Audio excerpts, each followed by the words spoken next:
All right, man. Peace, y'all. This is Views from the Seven podcast. We get right into it. No music, no fucking nothing. We getting right into it. This you guys Spence. I'm joining my homeboy Ivan. Shout out to Skinny. We getting right down to it. Riley, what's happening, man? What's going on, man? Just like the Rotten Tomatoes of OnlyFans. What's going on, brother? Ain't shit. What's going on with y'all? Man, it's I've been following you, man, on social media for quite some time. I came across you. Shout out to the brother Tahoe on the Hard and Soft podcast, and you was on there, and you couldn't get hard for. You something happened. I don't know. The foot fetish thing. Yeah, there you go. Okay, so can we talk about what happened here? Like, you couldn't get hard. What do you mean? What happened? Nah, it was my first time getting the foot job, and that was just something I wasn't used to. Not only was I getting a foot job for the first time, I was getting a foot job in front of like 4 other people. So you had your dick out in front of a bunch of random people. I went like 2, 3 of them I knew. The other 2, nah. But it's still, you have your whatever out in front of people alone. That's gonna like throw you off your game some. And plus, like I said before, that was my first time getting a foot job. Like I was almost there for a second, but then it was like, and then at that point I was like, yo, I'm gonna have to quit on this one. Like it's not happening. Like it's too many people here. You got on these hot ass lights, and then the feet thing doesn't really do anything for me. But it was my first time discovering the foot fetish thing, and I can understand how and why guys would be into that. Yeah, I'm not a girl that take care of her feet. She's pretty attractive, and all the other shit that factors into that. Like it would be cool if I was a foot fetish. If I had a foot fetish, that'd be cool. But I had to learn firsthand. I'm like, okay, this isn't for me. But I'm not knocking it at all. So see, we live in Vegas. I don't know if one can have a foot fetish in Vegas. You don't think so? Fuck no. You be surprised. Don't sleep. Like you be surprised on the people. Foot fetish knows no borders. Like especially Vegas. That's probably like. Don't y'all have a bunny ranch out there in Nevada somewhere? Yeah, but see, Las Vegas and where the bunny ranch at is like night and day. You know what I'm saying? Like you can't get caught out there at night. Really? Only It might be a little out there. What? Hey, with cowboy boots? And no, they random people. Yeah, all right. Don't ask me how. That's interesting. Yeah, Las Vegas. See, Nevada is like what you would say the Southeast.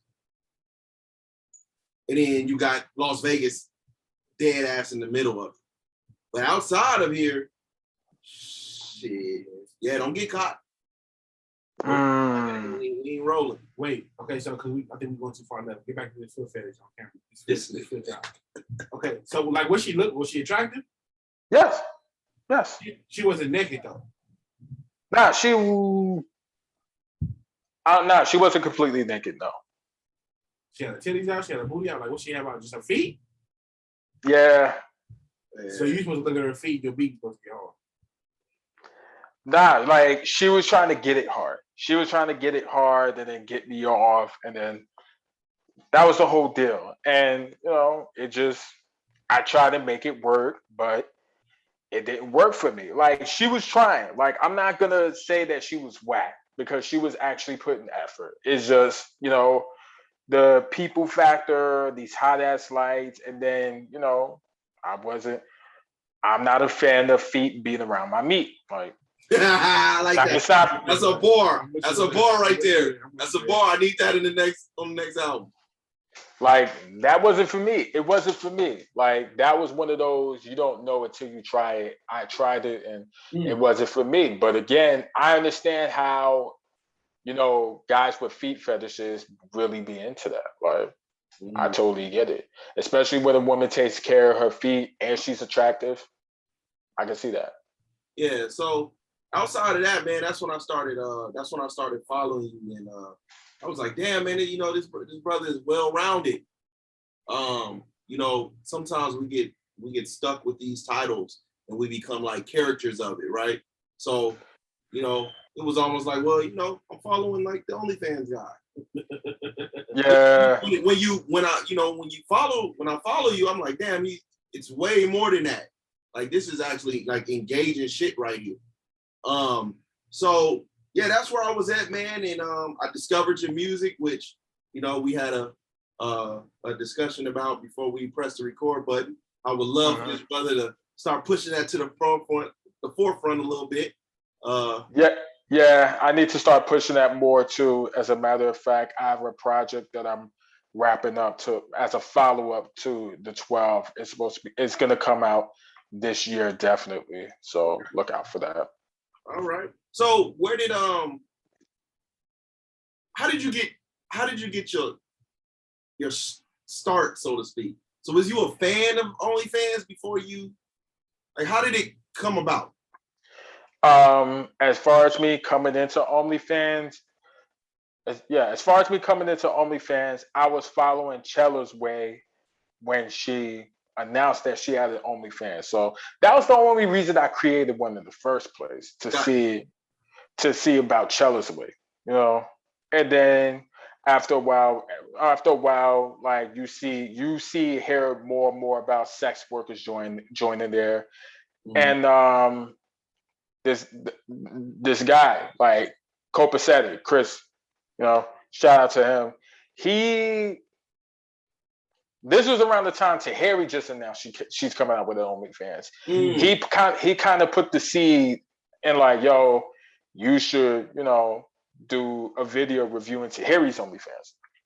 And, you know, I didn't take it seriously at the time. Yeah. I just, you know, put it in the back of my mind. I seeded it. And then, you know, I'm going on Twitter. I'm just surfing on Twitter, and I notice like random people are, you know, inquiring about, basically saying things like, yo, somebody should be out there reviewing OnlyFans and shit like that. And so then I kept that in mind too. So after a while, I was like, you know what, fuck it. Let me just make a video of reviewing all the OnlyFans that I reviewed. Okay. All the OnlyFans that I subscribed, you know, and just go from there. Like, I'll just post it on the net, and if niggas go for it, they go for it. If they don't, then I'm right back at square one. So it is what it is. I didn't have any expectations of it taking off the way that it did. I didn't have any expectations of it taking off at all. Yeah. But so when was the point where you were like, God damn, okay, this is serious? When I went to sleep and then I woke up and then I see people still reposting it and my following jumped, because I remember clear as day when my following was just 1,000 or something, you know, and I could barely get 100 views on my music videos, you know, shit like that. And for that to be in the 100,000s to the millions bracket, to this day, my shit on Twitter has 1.5 million views on it. So the fact that it got to that and my following jumped overnight was amazing. Like, I didn't take it seriously. Like, it was overwhelming as is. Yeah.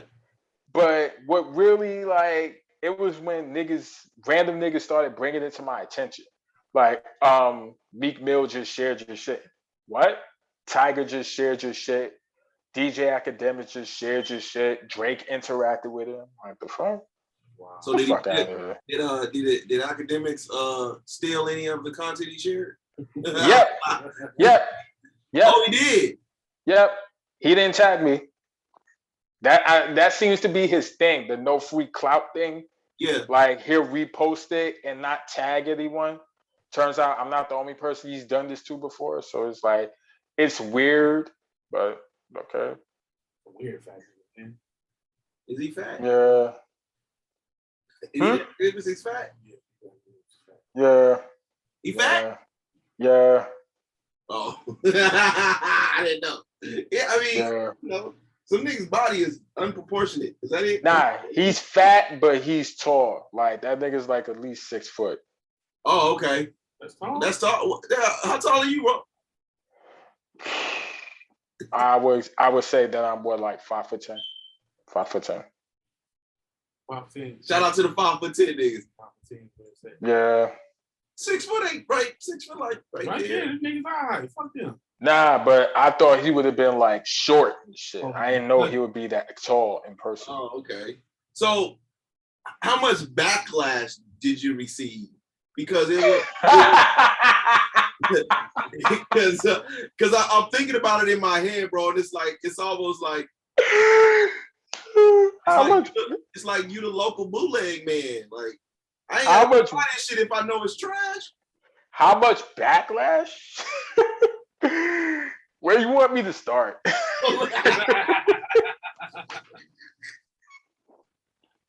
a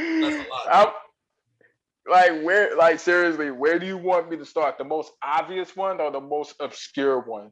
Both. Let's hear both. Let me see. The first backlash was Chella's Way. Because keep in mind, she was my first OnlyFans subscription, and she was the very first one on my first video that I reviewed. Like, she's in the forefront. So she was the antenna, like she was the lightning rod, so to speak. Yeah. So no woman and people remind me clear as day what I said: subscribe at your own risk. Oh, it wasn't that good then. It wasn't. I'm sorry. I'm just thirsty. Oh, but man, trust me, it's not that. It's not. I mean,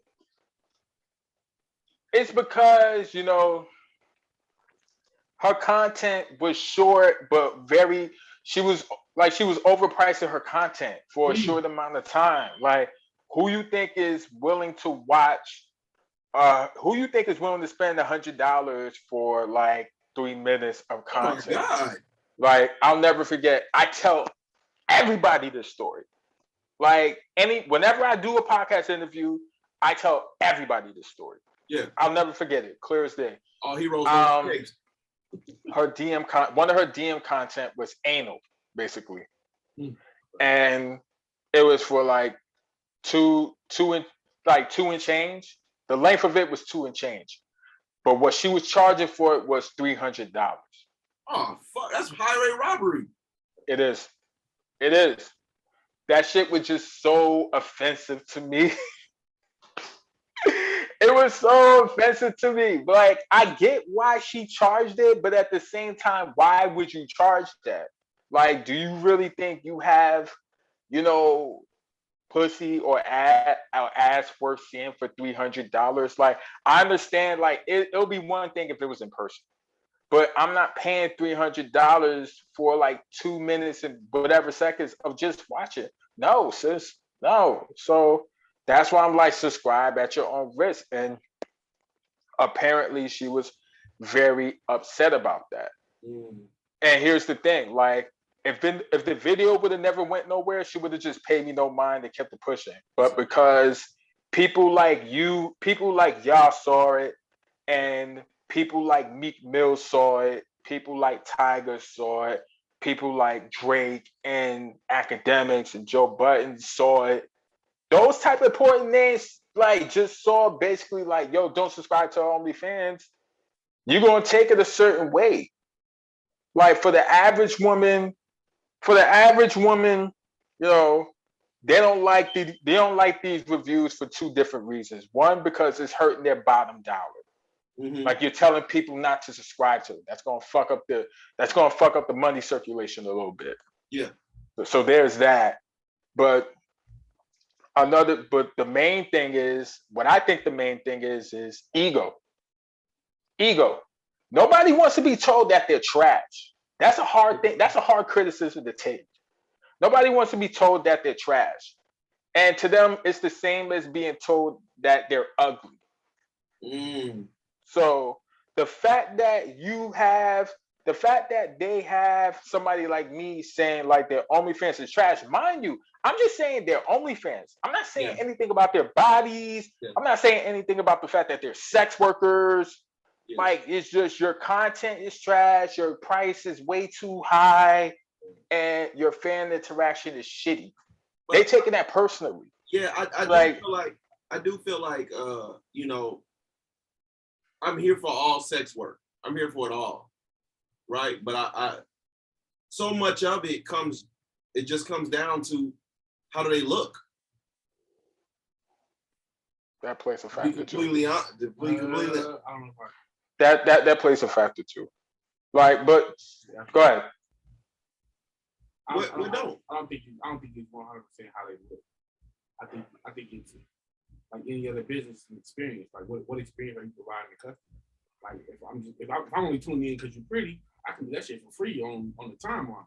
Like, if I'm paying money, like, what experience am I giving? Like, what am I paying for? Just to look at you be pretty? How many cosmetically challenged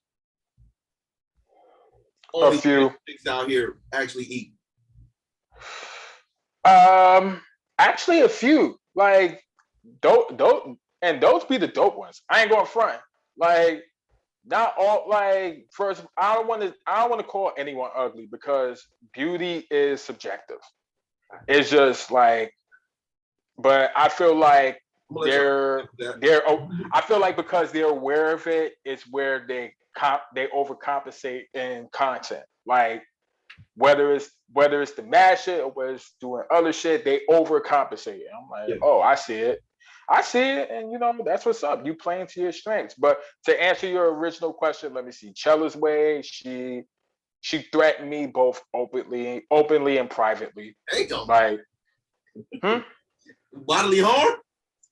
Oh yeah, like she even went as far as to like threaten to get my mom's to. Oh wow. That was a fun time.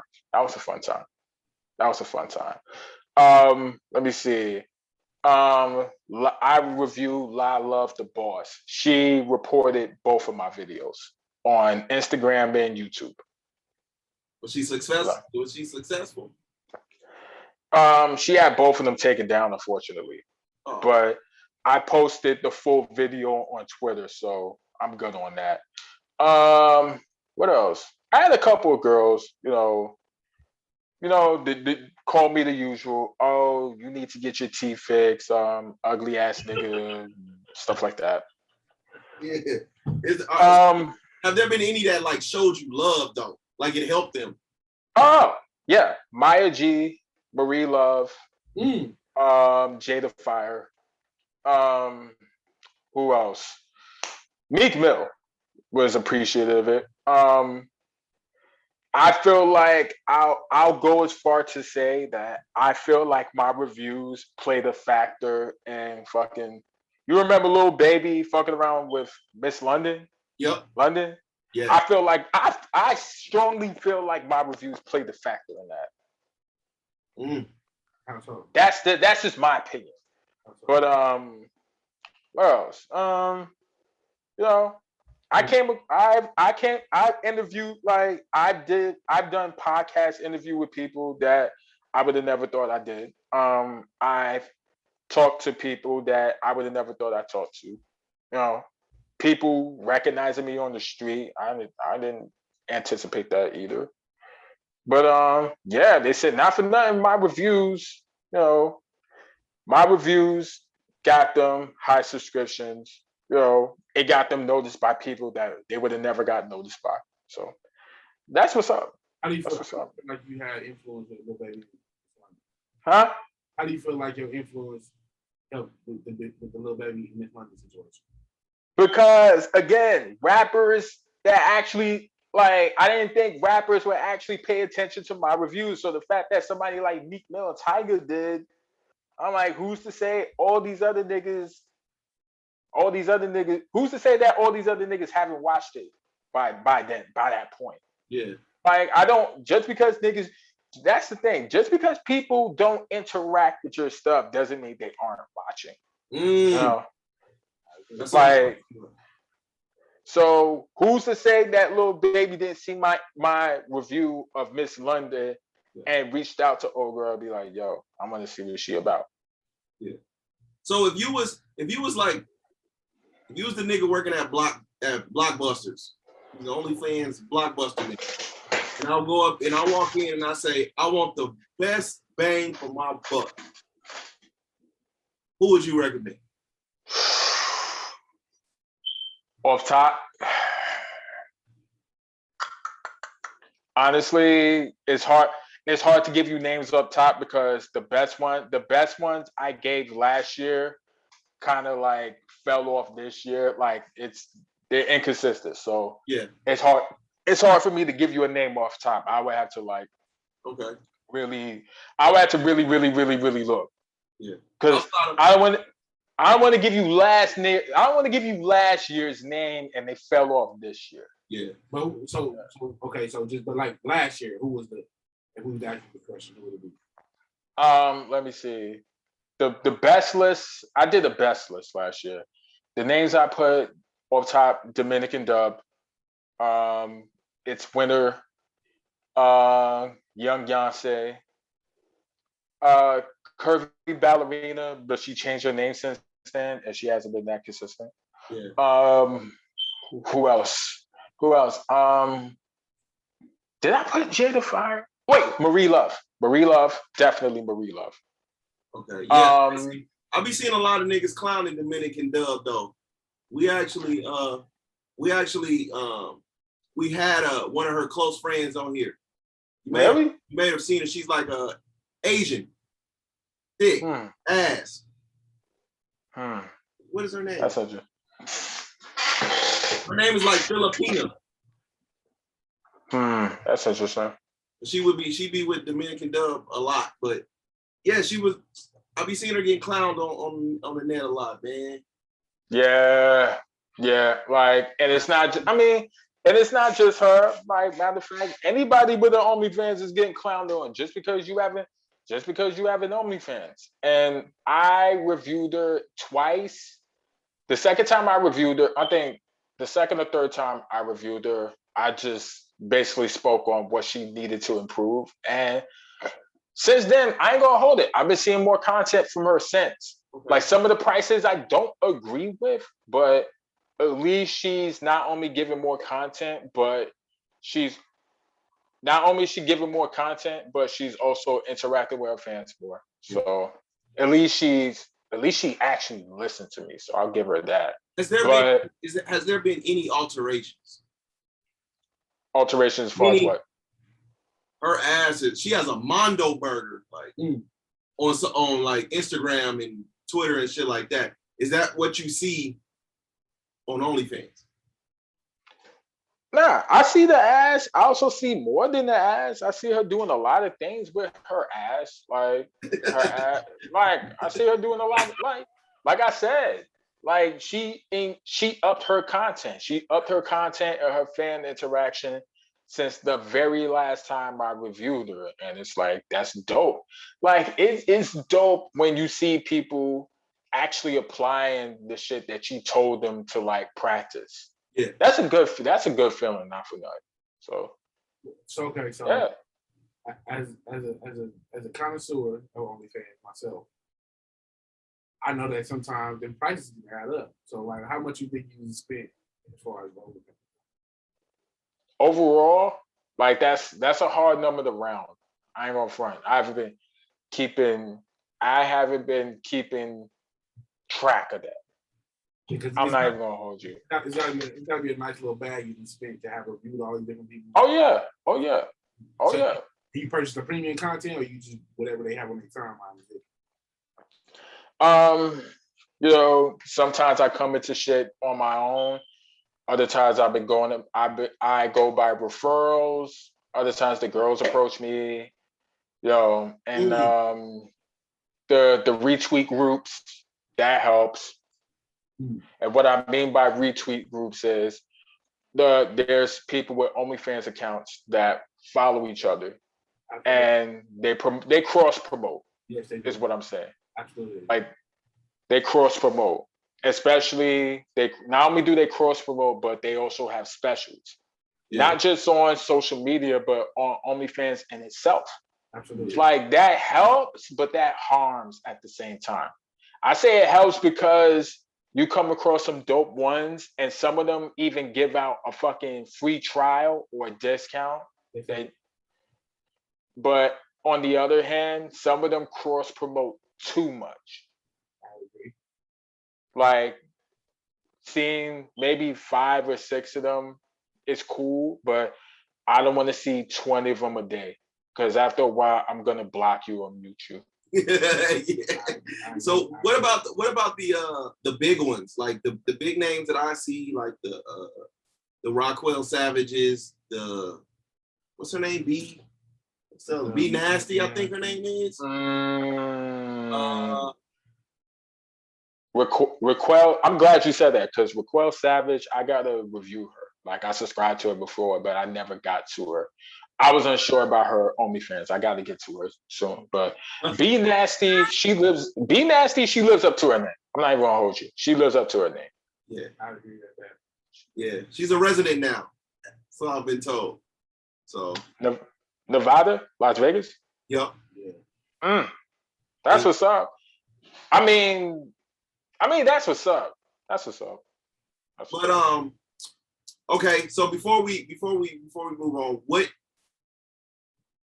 will be your most overrated? Most overrated account that I reviewed? Yeah. Does it have to be one? No. Let me see off top. Chella's Way, obviously. Portia Jenkins. What else? Tahiri, she's another one that's overrated. Oh, don't say that. She is. And I have a story behind that too. But yeah, she's overrated.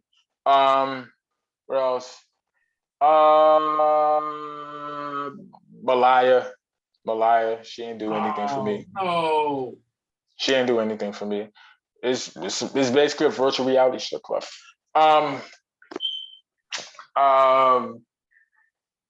Damn, I know there's a couple more. What's her name? It's this white Jenna Shea. She's overrated. She's another one overrated. Overrated, overpriced.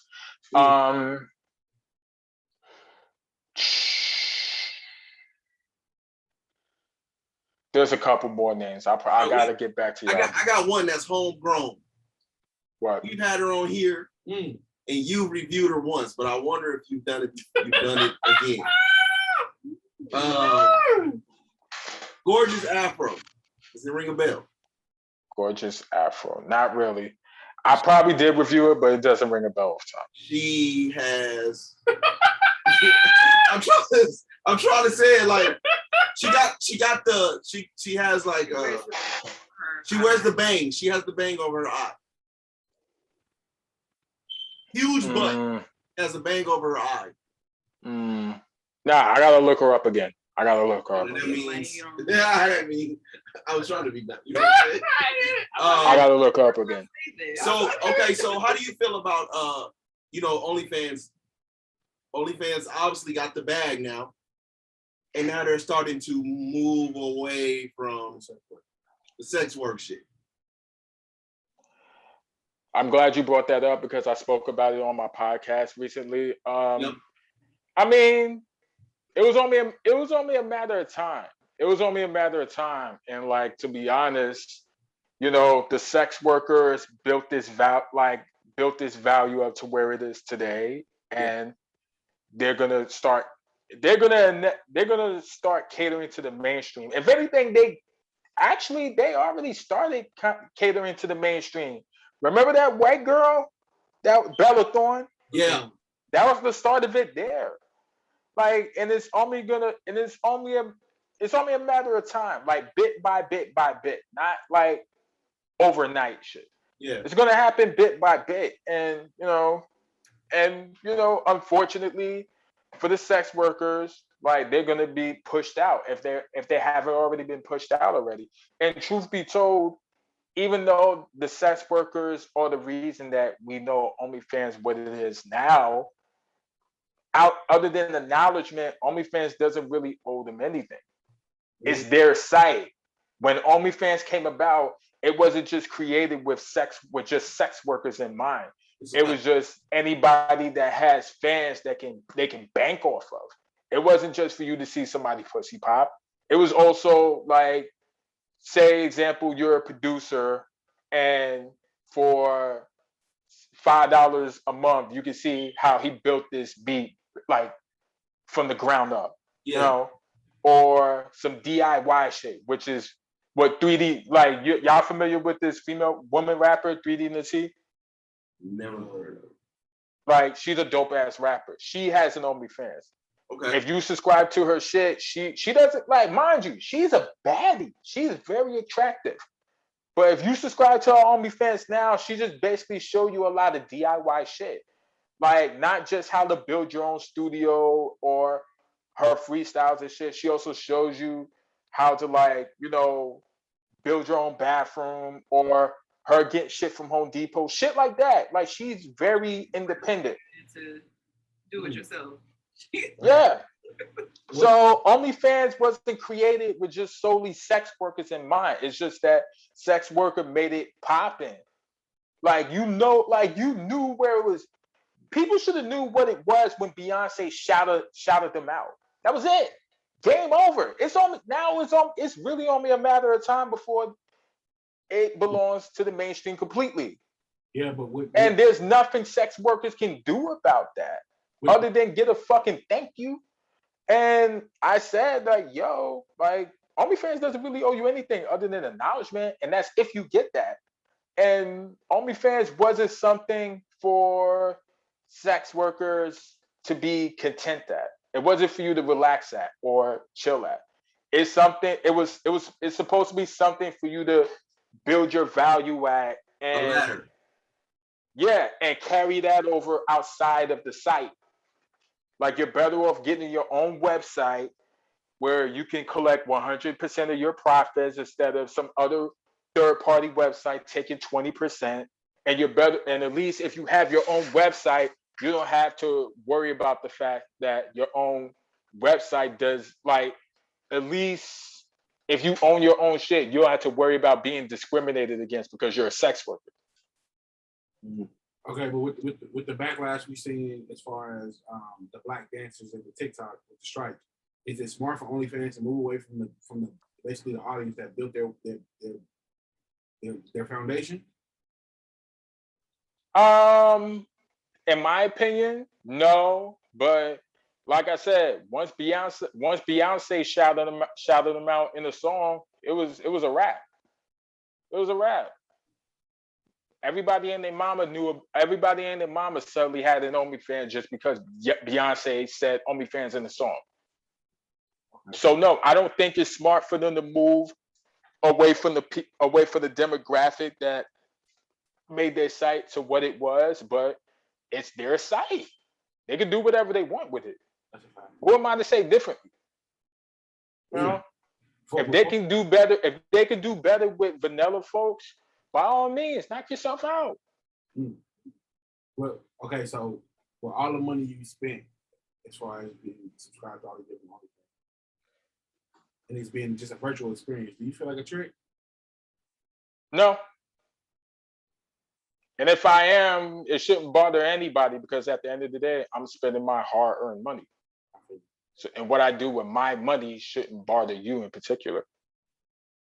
Not you as the person, just in general. Right. Okay. I gotta ask you a question. So we finna slide on to the music, and some shit's been bothering me lately. Right? Let me ask you something. Do you think me and him have been arguing, right, for quite some time? I said, in my opinion, the worst thing that H.E.R could do was put out a complete project. Right? And then she puts it out. She puts the project out. I haven't heard it yet. But she put a project out. And for her to release a project, it moved nothing. We're talking about her now. We're talking about her. The project didn't move the quote unquote culture at all.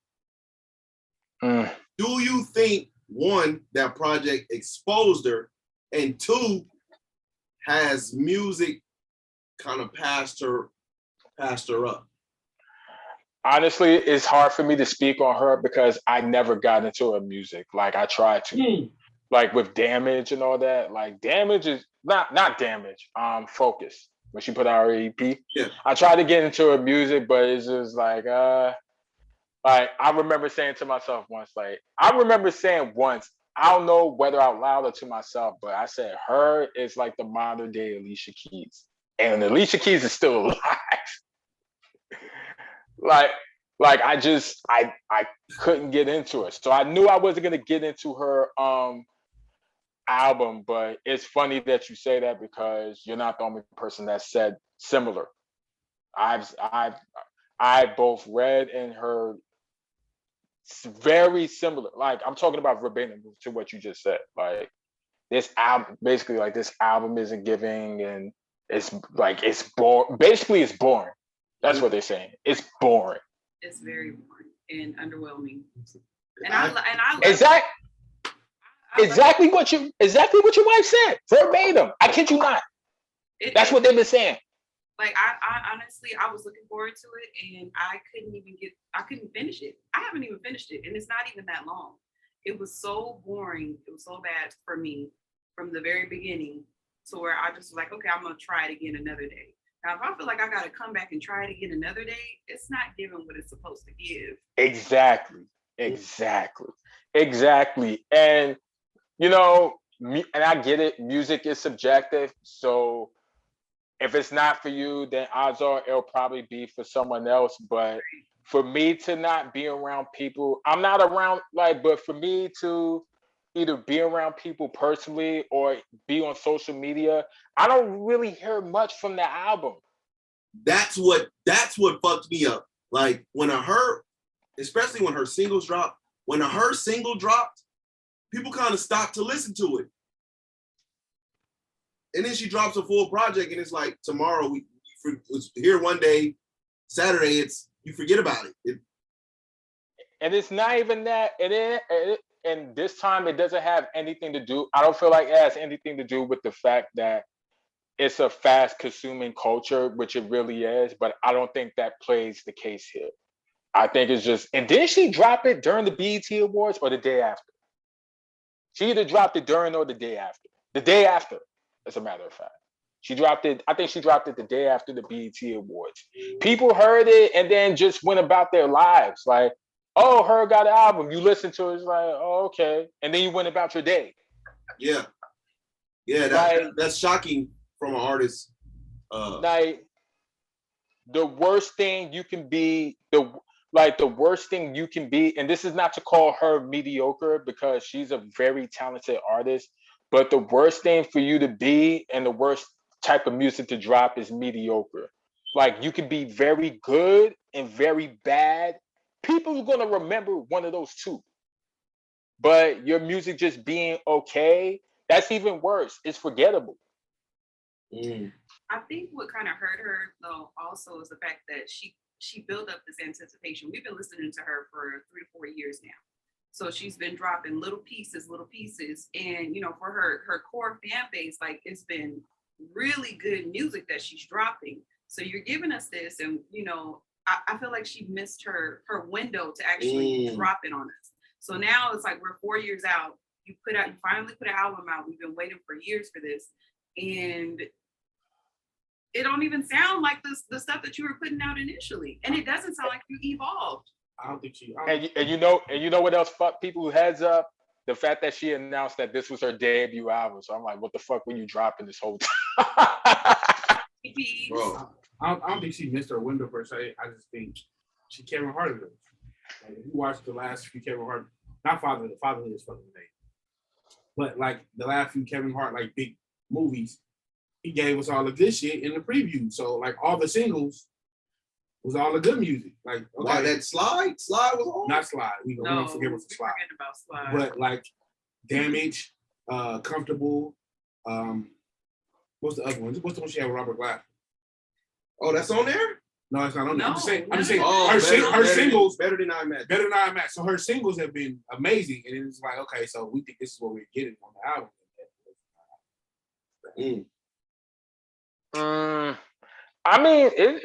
It's just she just got to fine tune it a bit. She just got to fine tune it, and she'll be alright. It's just this album was a snore, just like other albums that were snores. Cole. Like Cole.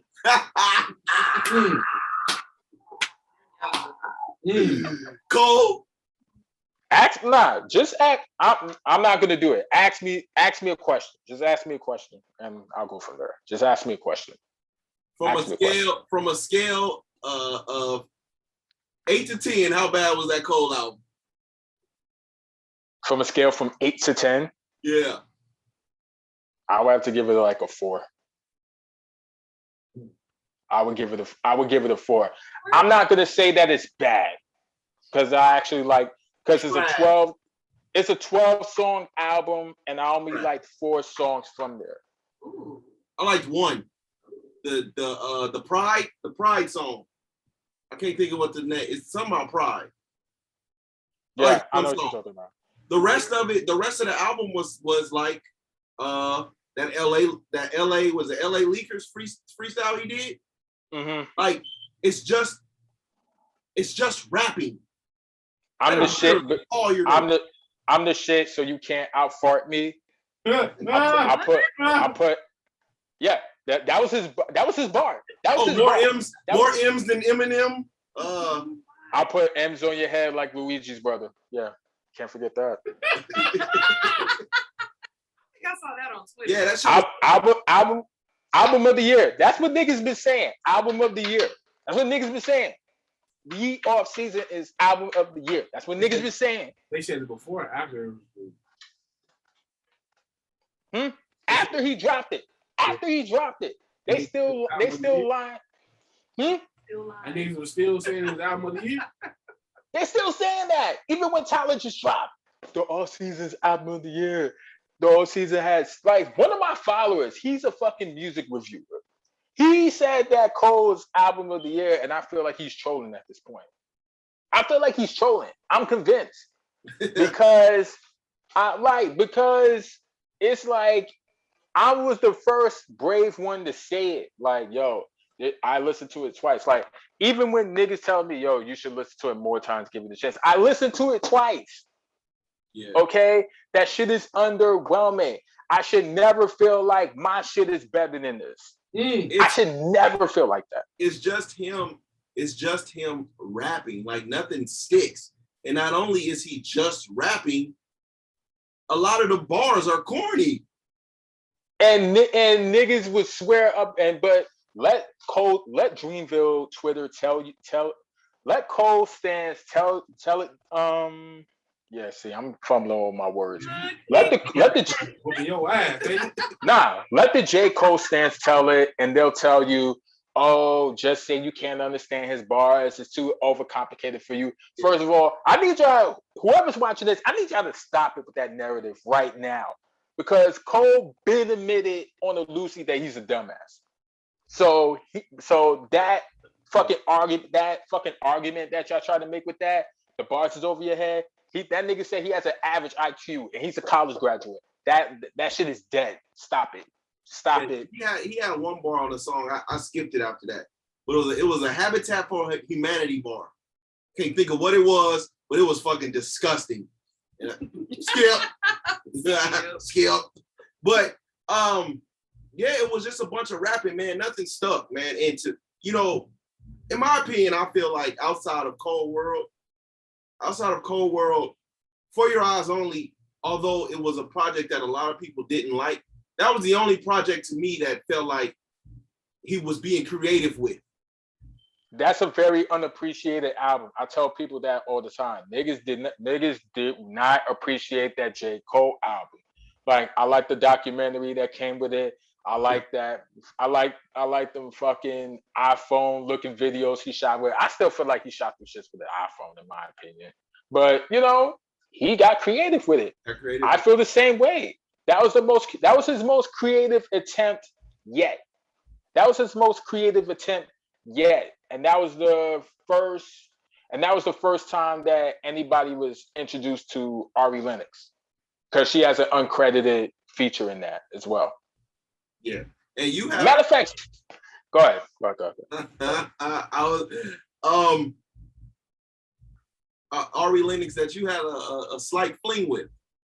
Fling? No. We're gonna clear that up right now because I don't want that bite me in the ass. No, go ahead, man. I'm fucking with you. I wouldn't do that. Fling. Nah, like, damn. You heard that episode too. Shit, I knew it was gonna bite me in my ass. Nah, man. She's a cool person to approach. So it was just like a little DM shit like that. That was it. You know, she's a cool person to like. She's very down to earth. Yeah. She's very down to earth. She's into jazz music, all that types of shit.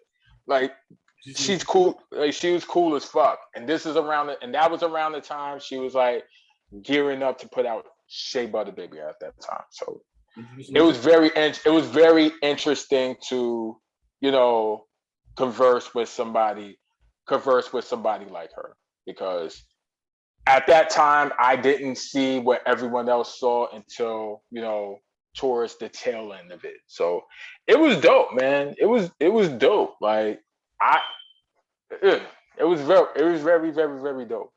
Did she send you nudes? You the OnlyFans guy. Did she send you nudes? Did she send you some nudes? I wish. I wish. In a perfect world. In a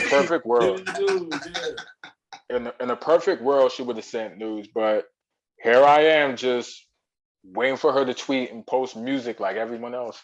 So have you started working back on that? Because I know she blocked you and all of that. She didn't block. Nah, that was the crazy shit. She didn't block me. She doesn't even have me on mute. I thought she had me on mute, but she doesn't.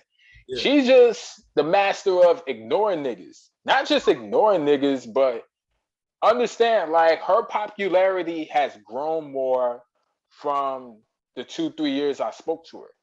Yeah. Like, everybody and their mama know who Ari Lennox is, and to the point where we seen her change right in front of our eyes. Like, she literally lost weight.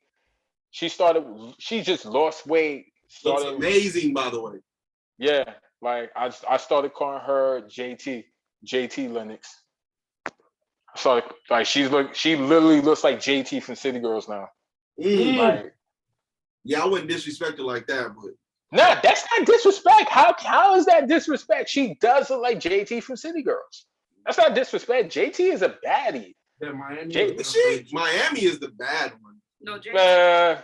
I mean, not both of them are bad, but both of them are baddies. But Ari, you can't say that Ari doesn't look closer to JT than she does Miami. No. I'm not. The looks thing, nah.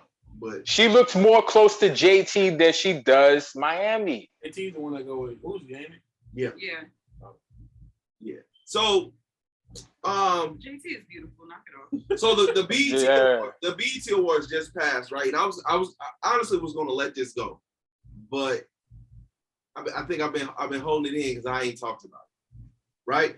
So we've had a few instances where, first of all, I was sitting in bed, man. And I said, man, let me turn this performance on. So I watched the Jasmine Sullivan and Ari Lennox performance, right? Before they even performed, you got Maxine Waters on there talking about she reclaiming her time before y'all start singing about sucking dick. It's wild. No. It's wild. So I'm putting this together. So she on there like, I'm reclaiming my time. I'm reclaiming. And then they on there, their performance is about giving it on it. I mean, I don't want to. You can keep that. I think that was to tease her new episode, not her new episode, her new single, Tragic. Because Maxine or Tragic or Tragedy. She is on Jasmine Sullivan's single. So that was. But it's still. That was just a But it still doesn't change. But I agree with him. It still doesn't change that it's a wild ass transition. That was a wild track. It was fast.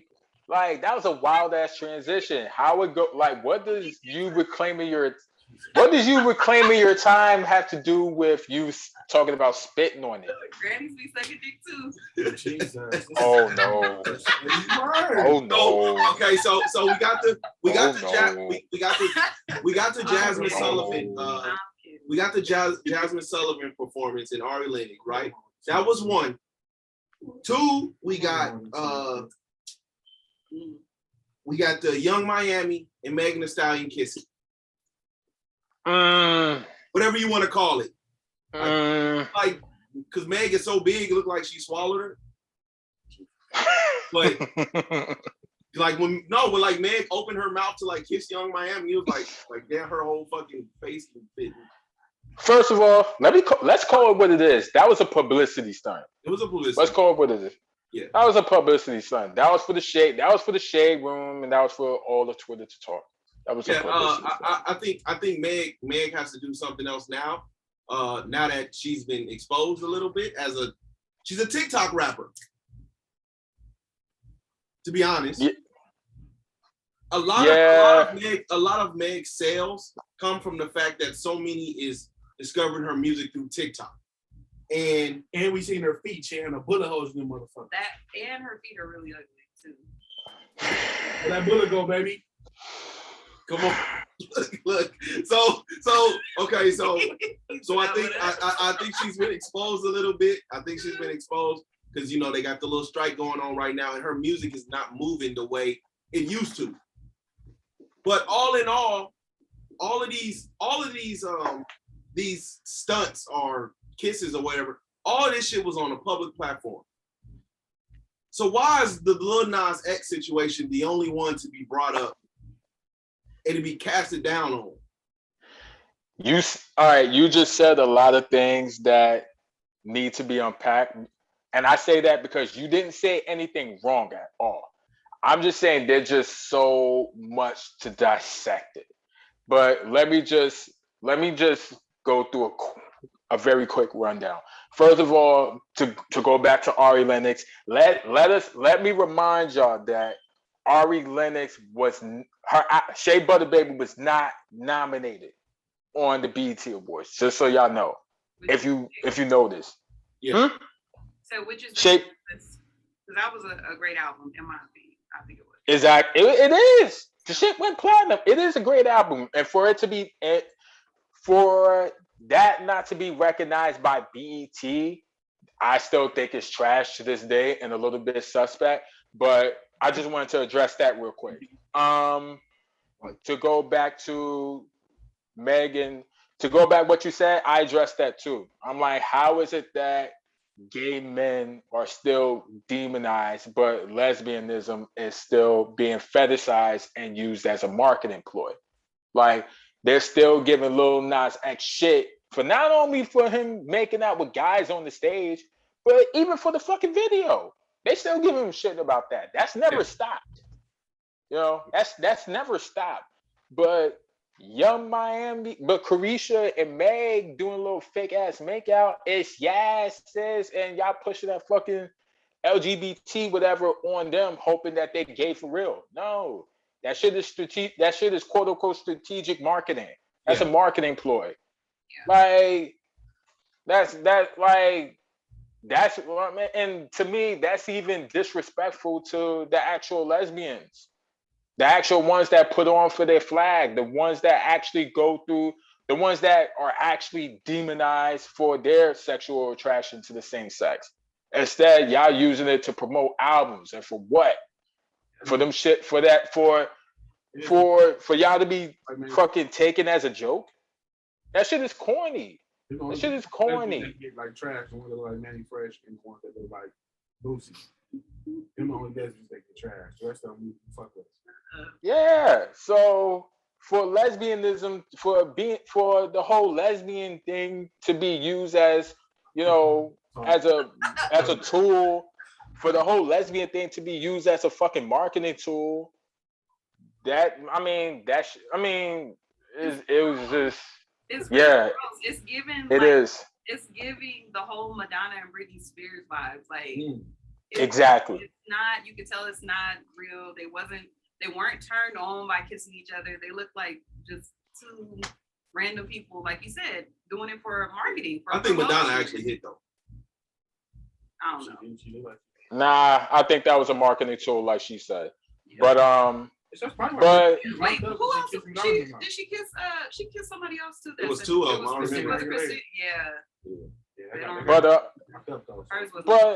But I'm glad you brought up the Megan being the TikTok rapper, because people are still in denial of that. I brought it up to somebody too. It's like with Meg and the baby falling out on social media. Somebody, one of my followers brought it up to me, told me like, yo, why is Meg and Tory Lanez still a thing in 2021? And I said, how else is Meg gonna roll out her album? This is a rollout. Everything is a rollout. Let me tell you that. That's another thing I want to tell y'all too. Everything is a rollout. Not everybody is as creative as Tyler the Creator to roll their album out in an artistic way. Some people gotta rely on fucking gimmicks. Some people gotta rely on fucking drama and shit like that.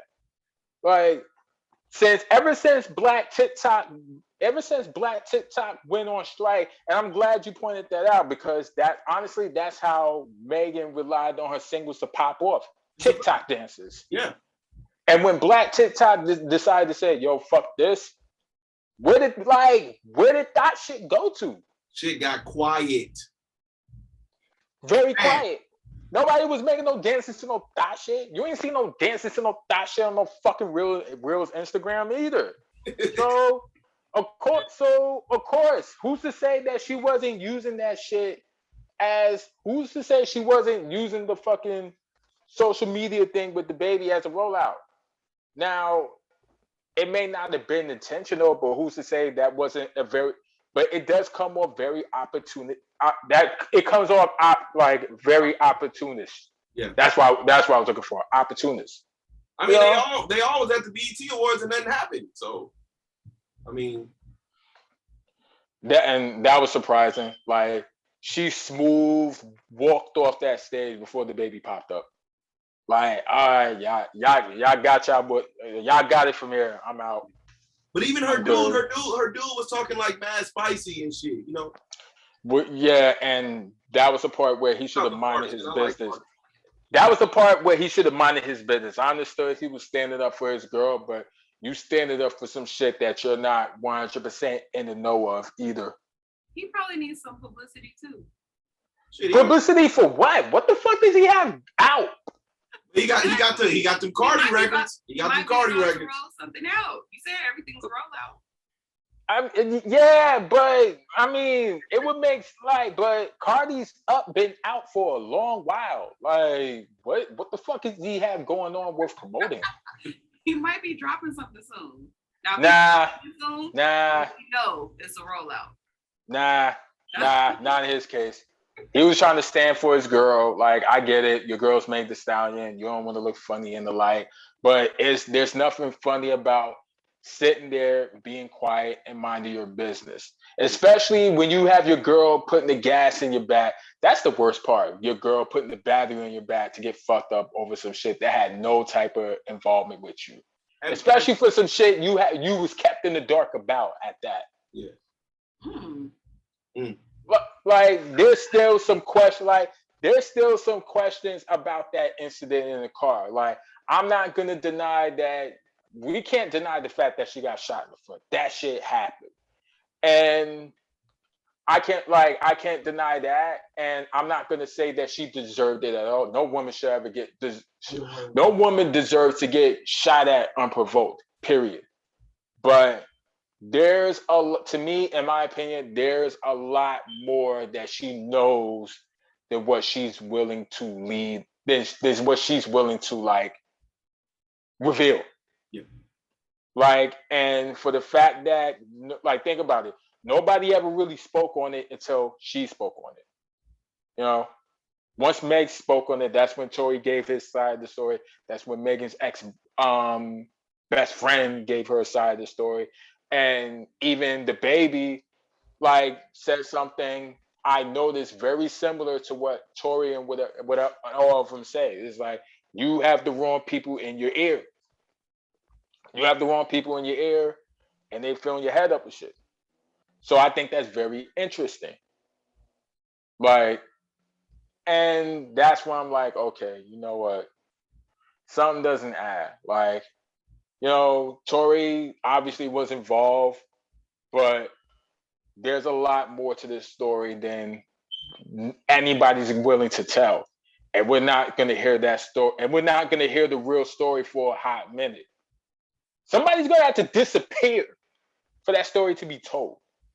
Because, mind you, Meg is hip hop sweetheart. Her fans are going to ride with her. Even if the full story, like, I feel like even if the full story comes out, fans are still going to ride with Meg. I'm not going to 100% agree on that, but my boy I think he got a question to get off. All right, go ahead. Oh, I thought you had something to get. I'm not going to 100% agree on that. I think if she was 100%, and this is not to take away from her situation, Black women being assaulted in any way is 100% out. That's out. I do feel like this is a brand situation for her. And if she was 100% innocent in the situation, she would have come all the way out. And there is something that happened either in that car or in that situation that will make her look very bad in the light. 5'3". And I think I agree. I think that is the part that's stopping her from coming all the way out. And I also have a problem with she only speaking about it to white publications. Yeah, that's nasty. When it's somebody asking her that's Black or it's a Black publication, now all of a sudden you a real nigga and you protecting him and you don't want to talk about it. But then when these white publications pop up, that's when you want to give more than the average, your average statement, so to speak. But off of that, man, I just, I'm here for it, man. I'm happy. I love what Lil Nas X is doing, to be completely honest with you. I think nobody plays the internet better than him. He has that shit down to a fucking science. And it's really dope that he's just not one of those, I'm coming out as gay, and then now that I come out as gay, I'm going to go back into my little closet. He's like, nigga, I'm gay, and fuck you, and this is what I'm doing, and I'm going to push it, I'm going to put it in your face. I can respect that. This is him for real, not a marketing ploy. Is it a rollout though? Nah, not for him. I mean, it's more of a troll. It's more of a troll than a rollout. To me, to basically, like he said, I'm out, I'm about, deal with it. And I feel like he's gonna do more gay shit intentionally just to piss off the homophobic. Okay, I'm loving it. So I'm loving it. Is gay his brand? Because I don't think it's music anymore at this point. No, the music caught up. The music has caught up. He had me scared for a minute. I thought he was gonna turn into Mark Morrison. Montero wasn't it.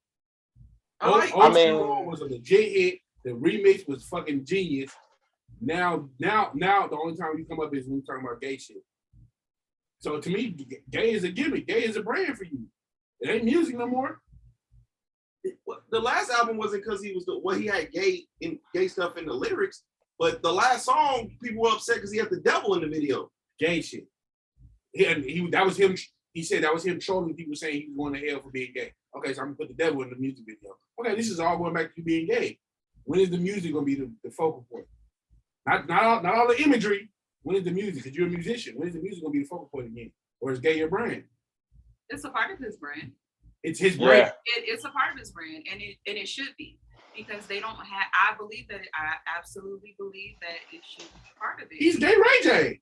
At this point, and he should. Ray J made some music at one point, but Ray J has he found his lane, and he's bringing representation out there. It's making people uncomfortable, and it's necessary because it's like people in the entertainment business, they want us to act like there's no gay people out there, and so while doing gay shit, you cannot be publicly gay.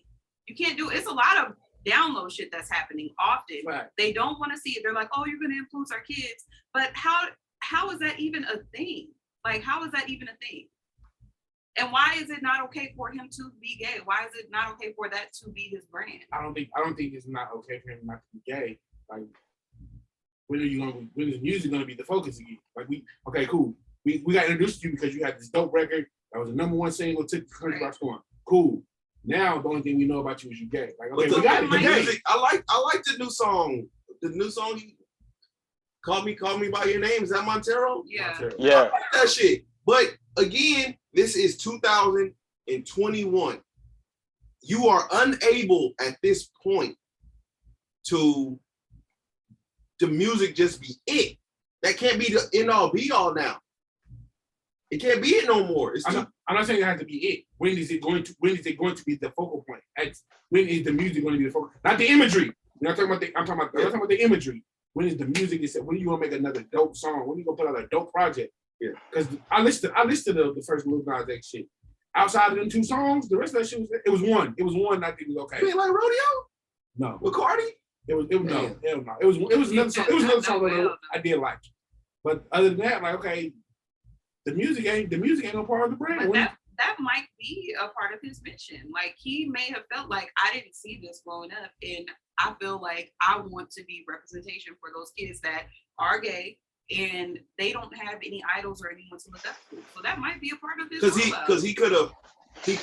To me, he could have easily turned into Mark Morrison, where you got this one song, everybody put you in this box, and that's it. So right now, I don't even know if he has a brand because he's been fighting against that brand since. I think he has a brand. I think his brand is just being gay. I don't think there's any other substance. This is a fucking kiddie pool. Like, there's no real substance. Like, man, Riley, what you thinking, man? I'm gay. Hear this shit. Because we in here fussing with each other. Honestly, Lil Nas X music isn't for me, and it has nothing to do with him being gay. It's just like it's more pop, and it's like, okay, like outside of Old Town Road, I knew I wasn't gonna be into him, but I fucked with his artistry. I fucked with what he's like. I respect it. It's like, all right, yeah, keep doing you. That's the only thing I didn't like was him putting Nas on a song. I don't know what Nas was saying. That didn't make any sense. That didn't make any sense. Trash. That didn't make any sense.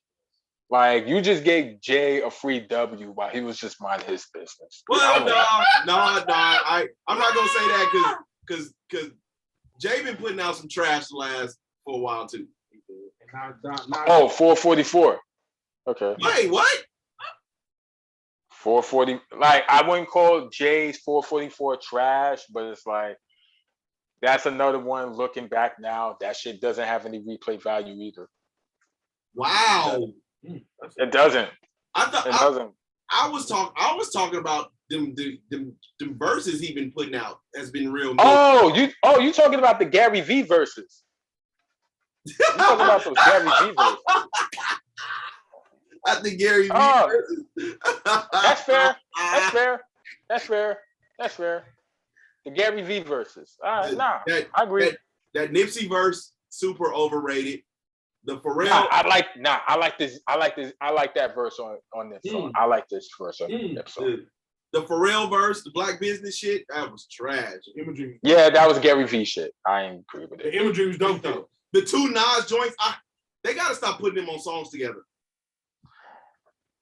You know what it is? I would prefer Jay to come out only if he had something to say. Like, him getting this shit off on Nip's joint was like, honestly, it's what made the song what it is, along with Nip. Yeah. That I agreed with. Anything else outside of that is like, nah, we could just wait. We'll just wait.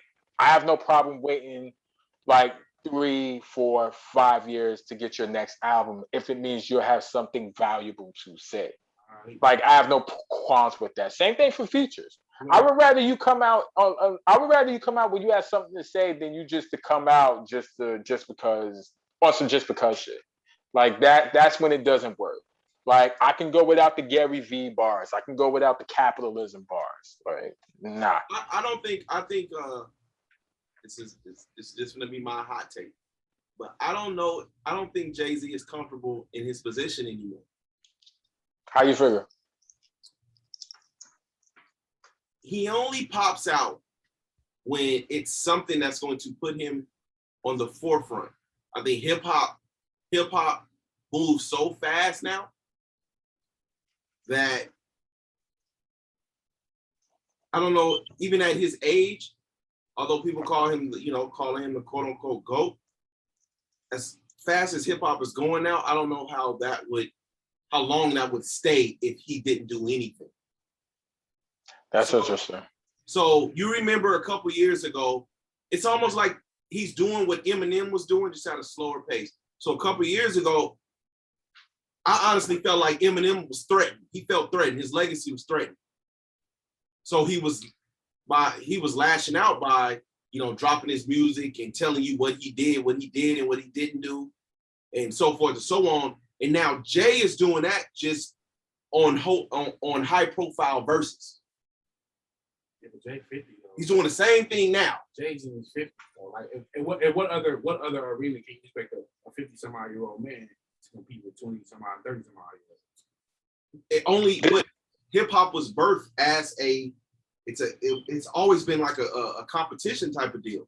Absolutely. But hip hop moves so fast that if Jay stopped rapping, it was just Jay-Z, it wouldn't be too much longer until people be like, he's not the GOAT anymore. Yeah, but again, he's in his 50s. Like, and people in hip hop all the time say hip hop is a young man's sport. He's in his 50s, so at what level do we see 50-year-old men competing with 20? But he said something very interesting that I never really gave thought to until just now. Because the more I think about it, the more that he is doing the same thing that M is doing, but like he said, he's doing on high profile tracks. And the only difference is Eminem is getting more hate for it to the point where people try to revise history. Yeah. Whereas Jay is getting more praise. Like whenever Jay gets more praise about it, like even I've been guilty of it.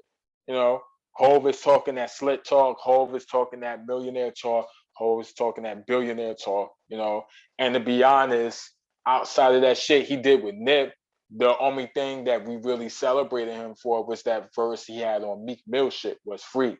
He was talking that split talk, but even with that, if you pay attention to how he moves outside of his verses, if you pay attention to how he moves outside of songs, like you gonna listen to his verses differently, and it's not gonna hit you the same. If anything, the first thing you're gonna call him is a hypocrite. Honestly, you're gonna call him a hypocrite. You're gonna look at him funny. And hypocrite why? Hypocrite why? Like, all right, the football shit, for one, like you're talking to Kaepernick, but then you're doing deals with the NFL and shit like that, and it's just what the fuck? Okay, that's one. Yeah. Right? That's one, and not to mention the whole Barclays thing. Like I understand you bringing Barclays to Brooklyn, but in the way you played a part in gentrification happening in New York as well. So, and that was by name too, because he only owned 1% of it. So he helped gentrify Brooklyn by name. I'm pretty sure. Yeah. And then like I said, besides the two features I just listed, some of your joints come off some of your verses come off very capitalist.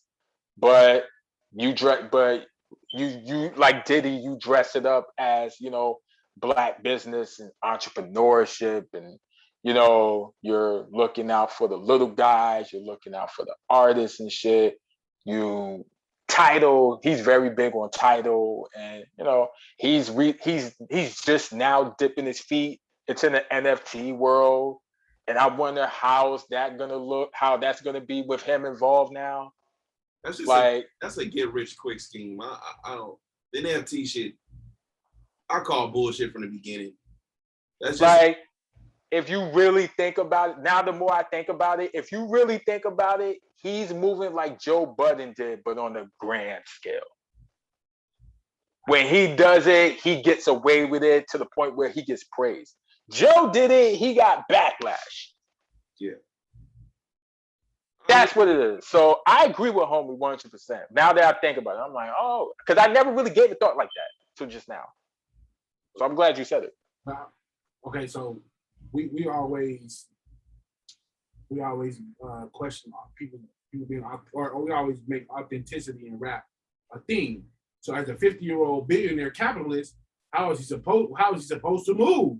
I'm a 50-year-old billionaire. Like, I'm doing what's natural to me at this point. We can't keep all right, and I get that, but don't tell me that you're for the little guy then.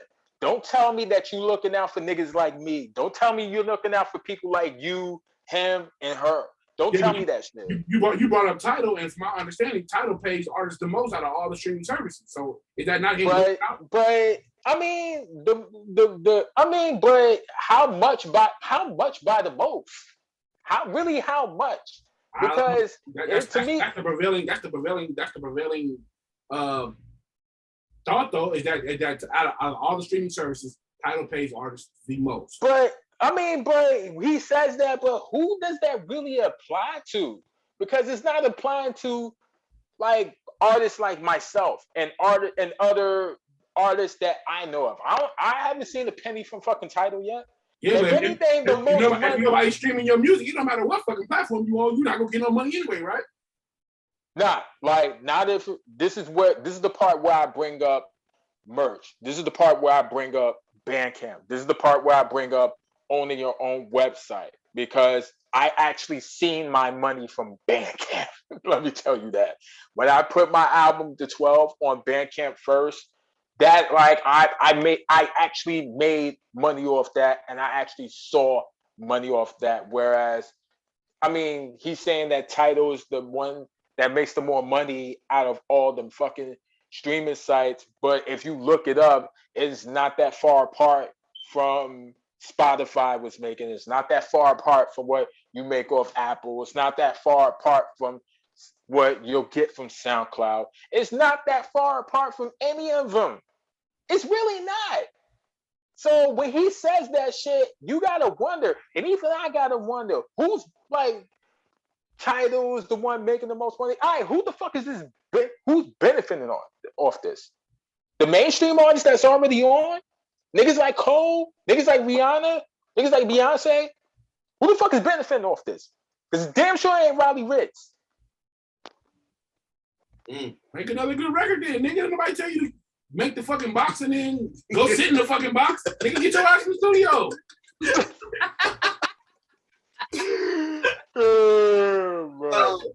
You got a point.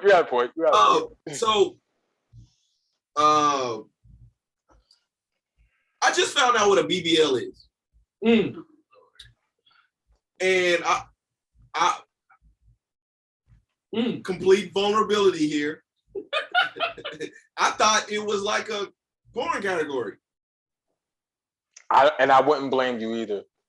I wouldn't blame you. Look how it sounds. BBL. Oh shit. What was that? Was that last week? Was it last week when I found out? It was a couple weeks ago. A couple weeks ago, I found out what a BBL is. And apparently it's big. It's pretty fucking big. There was a video that I seen today, actually, that I think it was somewhere in the Dominican Republic or something, where there was like a line, like all of these women were in like wheelchairs, waiting to get their BBL. I know exactly what you're talking about too. Mm-hmm. So what move up on the scale from like Young Miami to like Nicki Minaj, what does a BBL look like? BBL, honestly, it depends, but the average girl is gonna go for the Nicki Minaj look. Oh, In my opinion, they're gonna go. The average girl is gonna go for the Nicki Minaj look, but it all depends on the type of money you have and the type of doctor you go see and how very skilled they are. Because if they're very well skilled and professional and the referral rate is good to high, then yeah, you're gonna have to pay a pretty penny. You're gonna have to pay. Honestly, like somebody like Diamond, she's the one that posted that clip. Mover of Gotti, that's her Twitter name. okay. She would tell you better than me because she's the one that posted that clip because she was one of the girls that was like coming from the DR, recovering from her BBL. She's still recovering from her BBL. So it's all in the matter of how much you're spending and who you're going to and how much they know what they're doing. Like, they know? I'm sorry, go ahead. Nah, that's it. I don't know. I'm saying, have you seen any that look good? And have you seen any that was like it?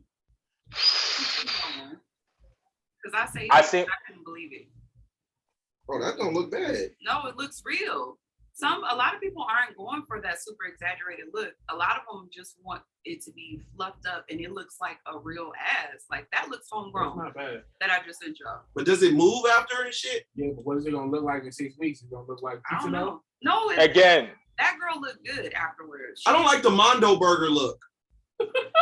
That's because those are the girls that don't know what the fuck they're doing. Like they just want more ass and more ass and more ass. They're going for that straight stunting look. Yeah. That's what they're doing. Those are the goofy ones because now you're not being realistic. Like if you're gonna get work done, at least be realistic about it. Like it doesn't make sense for you to have skinny legs, but you have a whole ass. Like what? That's not realistic. Like you're at that point, you're just asking for somebody to call you an ant. Like that's nobody's fault but yours. I'm sorry. All right, man. That's nobody's fault but yours. Yeah. But for people that know what they're doing when they get their BBL and they're going to the doctor that knows what the fuck they're doing and they spending the bread for it, by all means, knock themselves out. And I just said this earlier, like to be honest, it's not, I have my own personal opinion about BBL, but it's not my place to say. It's really not. I'm a guy at the end of the day. Like, we can be confident without, we can either fucking accept our gut for what it is, or we could just hit the fucking gym. That's it. Accept that shit, baby. Or and change our diet or whatnot. But with girls, with women, you can't work out a flat ass, baby. No, if it's flat, that's just the genetic. It's in your genetics. Squats, man, do them squats. Them squats don't work on that. What I just sent you, them squats wasn't gonna work on that. Okay, but what? Okay. Now what you gonna get a BBL? Your pussy still trash. Then what? You waste. They not worried about that. They not worried about that. They're worried about how they looking on the outside. And you know, as long as you feel good on the inside and you look good on the outside and all the other shit, then that's all that matters. As long as you are healthy and safe, as long as you're healthy and safe from the procedures that you get done and you know what the fuck you're doing, then by all means, more power to you. And it's coming out of your bread at that. So yeah. Nobody can tell you shit, including me. They do vaginal reconstructions too. So do that. Yeah. So start there. Wow, yeah, that's wild. It'd be crazy to go spend $20,000 and your pussy still trash, so you look good. But why would you want like Nah. I mean, that's I know what she's talking about too, because I saw an OnlyFans girl post that on her OnlyFans. Like I subscribed to her and I reviewed her one time. And she posted that shit. The vaginal reconstruction shit, like before and the after. Basically, like let's just say she feels like she has beef lips, and pastrami lips and shit like that. You go to a doctor, yeah, man. They fix that shit up, and I need my shit looking like Scar. Like I need my shit all beat up. Men can actually I don't want my shit. Men can get dick cool. extensions too. That's all right. We good. You know, y'all can go, Dr. Miami help y'all out. So the other day, man, the other day, unfortunately, man, there are situations that tend to far too often. There are situations that drive our community apart, and the other day was one of them. With your boy being released. Oh, Bill Cosby.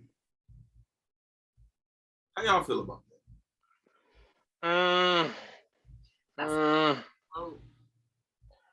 I was just talking to I had a phone conversation about that with somebody, and I'm saying like even like whatever conspiracy theory that you have, keep that shit to the chest. Do not go to that shit on social media, please. Like keep it to the chest or talk about it to somebody that's on the same wavelength as you. Like please don't go to that shit on the internet, first of all. Second of all, he got released on account of the court fucking up, correct? Yep. Yeah. Yeah, so that doesn't mean that he isn't guilty. Like people are equating it to that when it's really not, especially when he's on record saying that he drugged these women, to my understanding. Yes, he is. Yes. So it's like, what are y'all selling? Y'all are y'all celebrating Bill Cosby or are you celebrating Cliff Huxtable getting out? Cliff Huxtable for sure. I think it's just the blackness that anytime we beat the system, we don't celebrate. That's just. It was an ugly day, and that was like the day I blocked and unfollowed a lot of people, and to the point where I just put my phone down for the rest of the day. I'm like, okay, social media is not the day for me. I'm just, because I already blocked and unfollowed a lot of people behind that. So it's like, yeah. Like it, I don't want to say it took a lot out of me, but it's like the point is like if you're co-sign, like I don't know about these niggas. I never looked up to a Cliff Huxtable. I never looked up to a Cliff Huxtable. I never looked like, and as much as I enjoyed watching the shows, that doesn't mean these niggas were my real life daddies. Like I knew for a fact Uncle Phil wasn't my fucking father. I knew Carl Winslow wasn't my fucking father. I knew whoever the fuck I knew, like I watched movies. I know Furious Styles ain't my fucking father. In a perfect world, yeah. But that doesn't mean I'm looking up to these niggas. Like I know how to separate the character from the fucking man. And that man is on a weirdo type of time. Yeah. And if you're celebrating that man from coming out of jail for some shit that he openly admitted, then that's just telling me how you feel about R. Kelly. That's just what you're telling. Not fuck R. Kelly. That's what you're telling me how you feel about sexual assault in general. Yeah, exactly. And that's also telling me how you feel about women in general. Yeah. Like you don't value the protection. You don't believe in giving women safety and comfortability. You don't believe in that at all. So, you know what was shocking to me? I'm one of them people where it was always fuck Bill Cosby before prison. Like even when he was out, he was just nobody. I fuck with Ghost Dad. I can't take that away from him. Ghost Dad is that shit. Like that's where it stops. But after that, huh? Meteor Man? He was in Meteor Man? Yeah, he was in Meteor Man. Yeah. But he was in Meteor Man. Yeah, only Ghost Dad though. Only Ghost Dad. But it was when I caught wind of the pound cake speech. I know exactly what you're talking about too. Fuck this nigga. Like, who the fuck he think he is? Yeah. And that's another thing. He hates y'all. He hates black people. He does. He does. That's the part that I couldn't believe that they were standing up for him like that, because he has always gone on record about how much he despises the black community. It's like, are y'all for real? Yeah, that's why him and Eddie Murphy was butting heads during Eddie's Raw days. Yeah, that's wild. He told him he was doing too much. Oh yeah, and that's another and that's another reason why fucking Richard Pryor stopped fucking with him too. You don't remember during that Raw shit when Pryor told Eddie Murphy told Richard Pryor about what happened with him, and Richard Pryor was like, "Yo, tell that nigga Bill shut the fuck up and smile, like he can suck my dick." Yeah, like the man hates the black community. Like even if you don't want to pay attention to the sexual assault, which is creepy enough, the fact that he said he doesn't fuck with the black community. All right, y'all still fuck okay. That's why I said what I said earlier. It's like, are y'all celebrating Bill Cosby coming home, or are y'all celebrating Cliff Huxtable? Well, fuck both of them. And I wish my guy would walk up into my house, fucking tap dancing.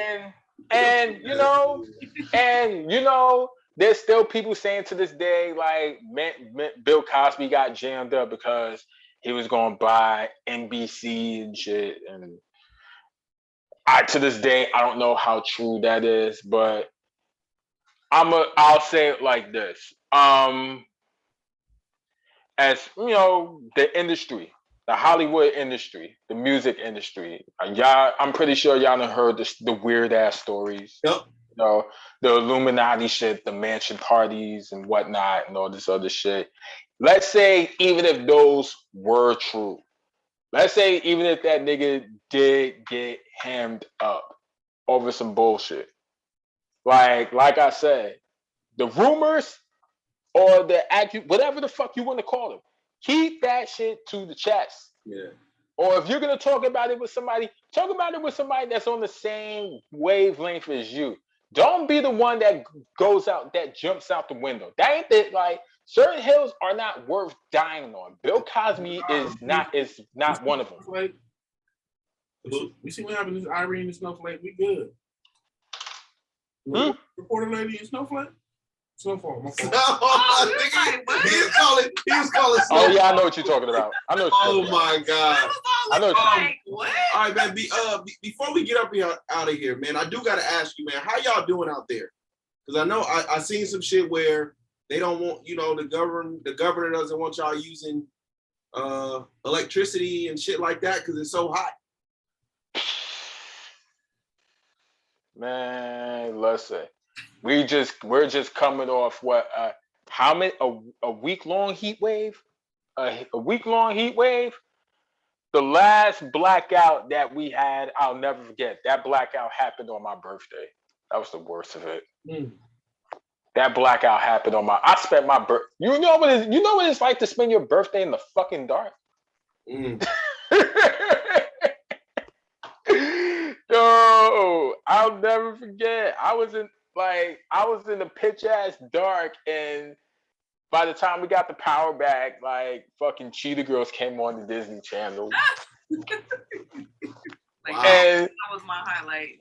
Yeah, that is mine too. That was it. So on one hand, I don't care for the black. I mean, I don't want another blackout, but on the other hand, it's like, nigga, it's hot. If anything, like I'm pretty sure there's some other shit in Times Square you could turn that shit off. Because I just have a fucking fan going on right now. All right, like, and I'm not trying to catch another heat stroke. Heat strokes are not fucking great. So when you say what's hot out there to y'all? Like what's the hot? Humid. What's the degrees? It's not so much the degrees, it's the humidity, man. Like it could be 80, 90 out but as long as it's nice, it's cool. But if it's humid, it doesn't even matter if it's fucking 70. It's gonna feel like 90 when it's muggy as shit out. You breathe, it makes it hard to breathe. See, right now we in the one teens out here. And how does it feel out there? But it's dry heat. Nigga, hot. It's hot, but it's dry. But we got it's real dry heat. Sometimes we get bouts of humidity, but it's just dry heat, man. It's just hot. I got a sunburn. What's the difference between the dry heat and the humidity? You can breathe. It's hot, but you can still breathe. When it's super hot outside, no, you can't. It hurt to breathe when it's super hot outside. Dry heat is like it's just. It don't it's like it you're don't stick to your skin. cooking. It don't stick to your skin the same though. It's just like you're cooking. You know what I mean? Like everything's hot, everything is overheating. You're just in a fucking oven. When it's humid, you still like get wet. You start to like you're sweating, but it's like you're wet. When it's just dry heat, bro, you just cooking. Like you a piece of chicken in no grease. Damn, that sounds like an easy heat stroke out there. Oh, absolutely. Niggas die all the time out here from that. 10 p.m. You know, and we got a homeless problem too. And yeah, man, it's terrible. It is terrible. That's interesting. Dry. That was my first time hearing that dry heat. I'm just used to the humidity. Like you get a gust of wind on it here and there. Matter of fact, it just rained earlier. Like I'm like, oh shit, thank God. Like, and I'm a summer baby. I love the summer. Don't get me wrong, but what I don't love is heat strokes. I've had heat strokes before. Them shits is not fun. Ever since then, I keep an ice water or a Gatorade on me. Yeah, we got to get you to Vegas, man, so you can see what it be like. We can get you a neck fan. We'll get you a neck fan, fam. Honestly, I've been looking for an excuse to travel. But these fucking airplane prices, man. No, you in New York, right? Yeah, but what does that mean? Fucking plane prices is sky high now. New York, Vegas in New York, Vegas in Atlanta, and Vegas in Miami, they all the ticket prices are friendly. In certain cities that Vegas are partnered with, but the ticket prices are super friendly. We need to take a trip to New York. Nah, dead ass the ticket prices ain't shit. You probably get a round trip ticket for less than $300. Do they still have the Afro Punk Fest? Like, is that still a thing? Yeah, they're bringing it back this year. Yeah, now that everything's opening up, all the fucking concerts are coming back strong. Yeah. What about Comic-Con? When is Comic-Con? I'm glad you said that too. I gotta look it up. That's what niggas. I gotta look it. Like Iron Man and shit. Yeah, the cosplay. Yeah. Matter of fact, I'm glad you brought up concerts too, because I just got 2 free tickets because Ari Lennox is having a show in Brooklyn at the end of this month. So yeah. She cut your ass out when she see you? We'll see. We'll see. Oh, I do. So last one. So you stepping into the podcast realm. The New York podcast scene is very messy right now. So how are you going to swivel and snake through all of that? By being me and minding my business.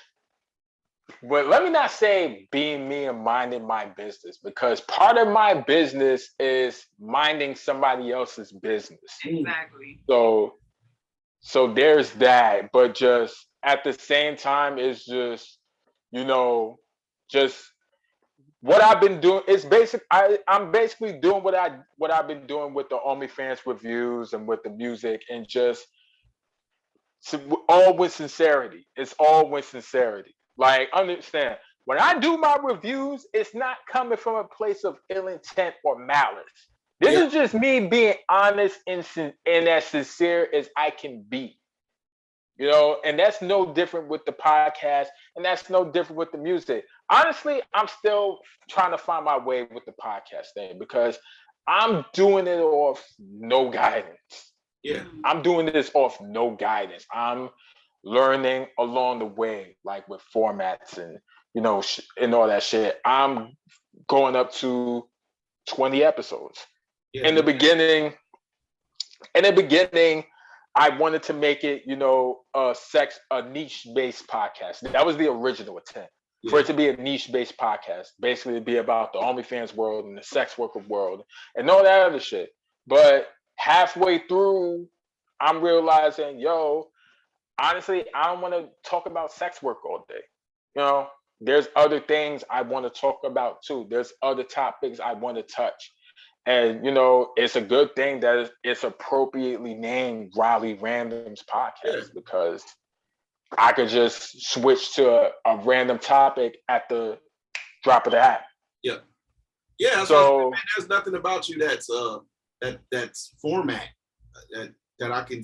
There's nothing about you that's structured and formatted. So I don't know why you would think about doing your show like that. Shit, throw that shit all on one episode. yeah, but I'm also studying. I'm also studying by listening to other people's podcasts.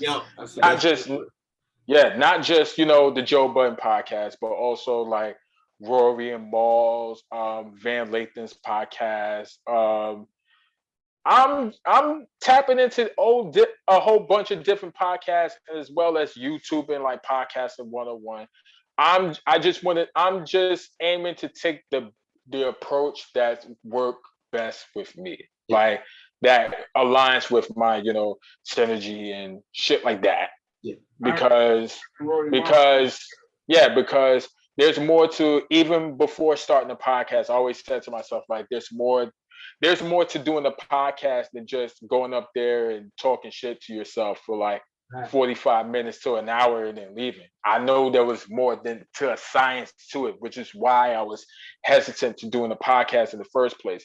Matter of fact, the people that I'm gonna keep it a beam with y'all, the people that talked me into doing a podcast in the first place was Van Lathan and Hovain. Oh, okay. Like early when the OnlyFans reviews was taking off, that's when niggas reached out to me and be like, yo, you should start a podcast. Why you consider doing a podcast? I was really hesitant and scared of it. Yeah. But it wasn't until later down the line, I just decided, just like the OnlyFans review, I decided, you know what, fuck it. I might as well do it. Okay. To me, the podcast game isn't any different from the music game, in my opinion. From what I understand, it's not that far different from the music game because you're fighting for ears. You're promoting your shit. Like that's the only like conclusions I can draw to it. Like, but you're fighting for ears. You're fighting for it. Like you're fighting for. Now that I say that, fighting for ears just sounds too much. I don't have to fight for. It sounds a bit much, but still, I can just build my shit. Just be consistent. Explore different topics, and just present things from your point of view. As long as it's coming from your point of view, from a place of sincerity and authenticity, like I think I'll be all right. What you think of the Worry 'em all joint without Joe? To be honest, I need to tune into a full episode. Like, I'm not gonna lie, I listened to like 44 minutes of it. I got up to the part where Maul talked about the fly shit. Did y'all see that clip? Yes. Yeah. I got up to that part and I talked about that too. Like, wait, let me ask y'all. I'm glad I got up to that part. Let me ask y'all. Do y'all consider anything Maul did fly? Be honest. As far as paying for the date? Yeah. No. On either side, no. So I'm glad that you mentioned that because I saw that clip earlier today and I was just thinking, like, how trash was it for her to be contacting another man while she's out on a date, currently on a date with whoever she's dating right now, and saying, thank you for bringing me here, blah, blah, blah. To me, that sounds like I'm thinking about you while I'm here, even though I'm supposed to be focusing on this guy that I'm with. I think that's trash. Like, she shouldn't have even opened up that can of worms at all. She could have been a sex worker. Nah. It sounded like it was a date, like they were dating. Yeah, I brought that. Yeah, I brought that up to somebody too. Like, imagine your girl be like, "Yo, babe, can you come get me? Like, this nigga's so boring. Like, that's get what me." It sounds like. Like, I'm here thinking about you currently. Thank you for bringing me here, putting me on some fly shit, and now you're gonna be like that. I don't know. Yeah. That is it. Nah, but I'm glad for that. That's even more better because. From my perspective, it just shows me that okay, she's trash. So yes. I'm dodging a bullet. From the gate, yeah. Like she's trash, and her ex is paying for the date. That's great for me, in my opinion. Because the only thing that's being wasted here is time. No, I don't want no tap water today. Nigga, I'm drinking real juice. No I've listened to everything they put out since they've been separated, and I think Maul and Rory need a third voice. It's too buddy, like, you know what I mean? 30 minutes or so is cool if y'all just gonna agree with every fucking thing. You know what I'm saying? But an hour and some change and all y'all just agreeing and being buddy, it's kind of like, it's dry. Yeah, I can kind of do without it. It's nothing there that I can agree with you on that. They need, like, they can use either a third mic or, you know, something to pop off. But it's like, it's 2 episodes and it's 2 episodes. They got 3. They got 3. They got the first three. Yeah, they got the first one, and then they got the one with Boogie. Yeah. Boogie and Sweatshirt. You're right. What about Joe? That is, honestly, I haven't tuned into. I once upon a time I was a Joe Budden fan, but at some point, if this is when Rory and Maul was like still there, at some point I just tuned out. The only time I tuned in was when the breakup was happening, but even once that died out, then I just like went back to not listening and watching. But I'm glad people are taking to Ice and Ish being on there. So it was a smooth but rough transition, if that makes sense. The niggas sound too much alike for me. Ice and Ish? Yeah. Think so? I can't tell them apart. Maybe because it's still real new. So I don't know who the fuck be talking. I like the fact that they had their own opinions and they challenge them. But because both of them don't have. And that's why people like the podcast now, because Ice and Ish doesn't have industry ties, so it's easy for them to give authentic takes because they don't have to dress it up in order to not piss off the people that they're connected to. Yeah. So it's very refreshing to get those like authentic takes again. So that's dope. But I'll tell you this much. The Rory and Maul shit is doing way better numbers on any show that's on the Joe Budden network. This is a fact. That's a damn shame. I brought that up to people and people roasted me and I noticed that they roasted me for See the Thing Is. I noticed nobody didn't say shit about that Karen Civil podcast because I'm like, nobody likes that fucking podcast. Nobody. So I know, so it's great to know that we all agreed upon the Karen Civil podcast being trash. Yeah, that's right. But the part where See the Thing Is, that's where everybody was divided up at, because even I agree, like I couldn't get into it. There's other people that liked it, but for the most part, that's another one. Is like I tried to give it a chance. I really did in the beginning stages, but it was cool when the chick was on there. I can't lie. Olivia Dope. When Olivia Dope was on there, it was cool. And then now I gave it another shot when she left, and I was like, because they're only interesting they're only cool if they have interesting guests. In my opinion, if they have interesting guests, then like you said, it's cool. That's the key word, cool. Which goes back to what I said earlier about her music. Like it's cool to me. Cool is the equivalent of it's okay, it's all right. It's not. It doesn't stand out. Yeah. It's like you watch it and then you don't take anything from it. It's like, all right, what's next? Mm-hmm. Damn. That's what I'm saying. Back to the date before we get out of here. Are y'all going on a second date with the girl that texted the previous dude to pay y'all? If I hit. It depends. If you don't hit and another dude pays your tab, are y'all going on a second date? No. It depends. No. Look at me there. He said no. Yeah, now I want to tomahawk steak. Is this nigga paying again? If he paying again, yeah. But are you gonna take her seriously, or are you gonna just no? Nigga paying, I'm going every time. Call him, see how you doing. Ask him if you want a doggy bag. You want something to eat, nigga? That's why I'm paying for that shit. But you don't like her no more? No, hell no. No. Because I'm on a date and you thinking about another nigga, that means he did something in the bedroom that you can't let this nigga go. I don't need you thinking about another nigga while you with me. Fuck that. But if this nigga ordering steakums, fuck it, we can go hang out. We can have a good time together. I ain't gonna take you serious. That means you still got this nigga on the brain. Once I enter the picture, all them other niggas supposed to stop. All that shit over with, bitch. Me now. If it ain't your daddy or your son, all them niggas is dead. You hear me?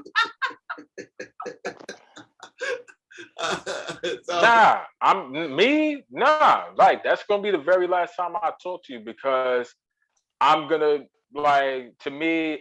assume this is all you're doing.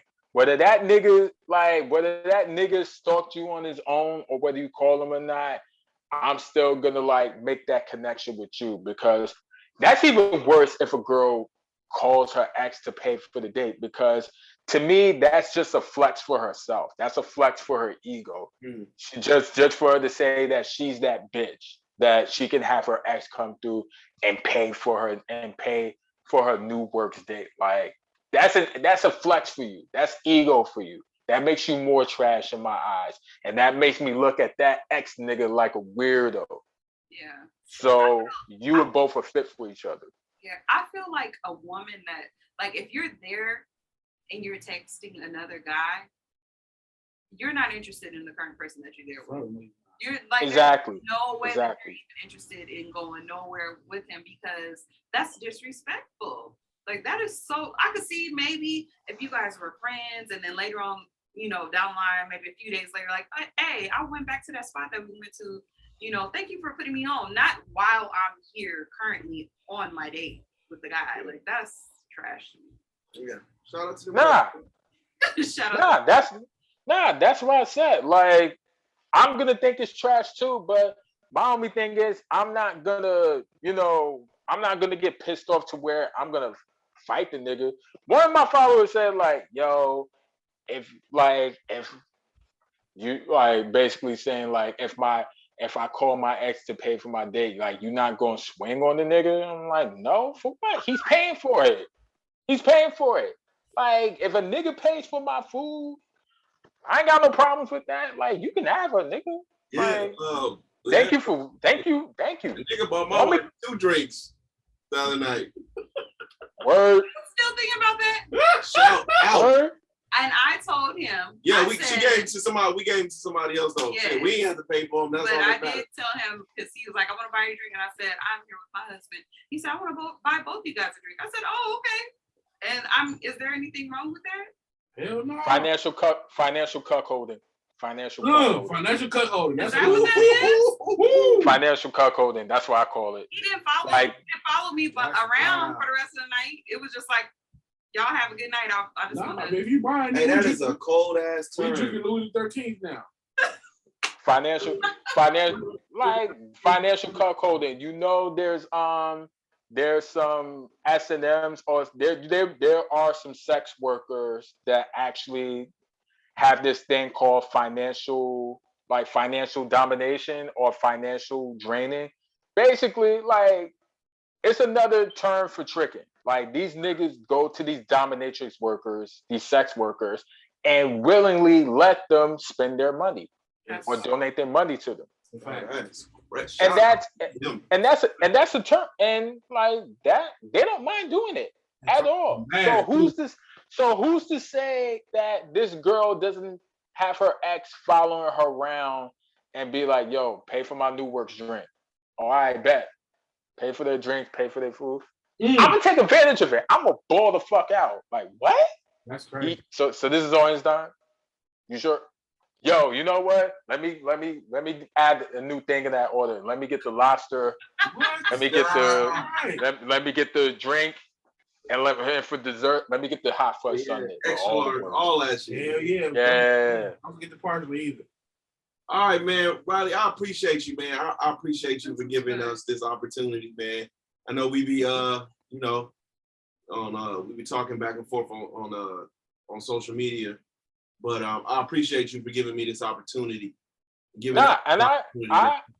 And I appreciate you inviting me on this platform, man. Like, I always like platforms like this. Like, not to say there's anything wrong with me doing the straightforward interview type series, but the fact that I could be on podcasts where I can participate in the subjects too is always fucking dope. I love it. Okay, man. Where can the people find you at? Social media, Riley Ritz, RILEY. WRITTS. Yeah, that's on my social media. My music is Riley Rittens, RILEY, WRITTENS. My recent project is out, The 12. It's available on streaming platforms. But if you want to directly support independent artists, spend your money at Bandcamp. It's $12. So I'm 4 songs in on Tidal, but I'm gonna download Bandcamp. And I'm gonna finish it there. Appreciate it. And the Onlyfans reviews, it's every weekend. It's every weekend from Saturday to Sunday. And the Raleigh Randoms podcast, it's every Tuesday. The latest is Wednesday, tops. And I recently dropped my new episode, so y'all can check it out on your own time, if you will. And sure. That's about it. All right. What can they find y'all at? You can find me on Twitter and Instagram, Young Al Bundy, YUNG_Al. You can find me on Twitter and Instagram at Shayna_Candy. That's SHAYNA_KANDII. And follow podcasts, What Things a Stretch Works, at SPSM_podcast. All right, man. Y'all can follow me on Twitter at Just Call Me Spence. It's JUS Call Me Spence, SPENC. Follow the podcast pages on Twitter at Views from the 7, on Instagram at Views from the _7. And for the 2 of y'all still on Facebook, Views from the 7. We're up out of here, man. Peace.